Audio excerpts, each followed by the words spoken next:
Hello friends, ഇന്നത്തെ lunch box കണ്ടാലോ. അത് സോഫ്റ്റ് ഇഡ്ഡലി, നല്ല ചൂട് സാമ്പാറും ഇട്ട്, അധികം എരിവൊന്നും ഇല്ലാത്ത സാമ്പാറാണ് അവൾക്കിഷ്ടം. ഇതാ ഗ്രീൻ ആപ്പിളും പിന്നെ പിയർ പോലത്തെ ഒരു ഫ്രൂട്ടാണ്. അതിൻ്റെ പേര് എനിക്ക് അറിയില്ല കേട്ടോ. നല്ല മധുരമൊക്കെ ഉണ്ട്. അനാറുമാണ്. ഇഡ്ഡലി ഇതാ പീസാക്കിയിട്ട് ഇഡ്ഡലി പാത്രത്തിൽ വെച്ചിട്ടുണ്ട് അവളുടെ സ്നാക്സ് ബോക്സിൽ. ഇനി ഗ്രീൻ ആപ്പിൾ പീസാക്കി വെച്ചതുണ്ട്. ഇനി നമ്മൾ നേരത്തെ പറഞ്ഞ പിയറോ സബർജലിൻ്റെ ഒക്കെ പോലെയുള്ള ഒരു ഫ്രൂട്ടാണ്. കാശ്മീരിൽ നിന്ന് വരുന്ന പിയറാണോ, ഇനി അറിയില്ല പേരൊന്നും എനിക്ക് കറക്റ്റ് കേട്ടോ. നിങ്ങൾക്ക് ആർക്കെങ്കിലും അറിയെങ്കിൽ കമൻറ്റ് ബോക്സിൽ കമൻറ്റ് ചെയ്യണേ. പക്ഷെ നല്ല മധുരമുള്ള ഫ്രൂട്ടാട്ടോ അത്.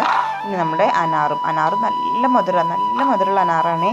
ഇനി നമുക്ക് കുറച്ച് ജീരകവെള്ളം ആക്കാനുള്ള ബോട്ടിൽ, 2 ഗ്ലാസ് ജീരകവെള്ളമാണ് ആ ബോട്ടിൽ കൊള്ളുക കേട്ടോ. അപ്പോൾ നമുക്ക് ജീരകവെള്ളം ആക്കിയിട്ട് ഇന്നത്തെ അപ്പോനെ സ്കൂളിലേക്ക് പറഞ്ഞേക്കാം കേട്ടോ.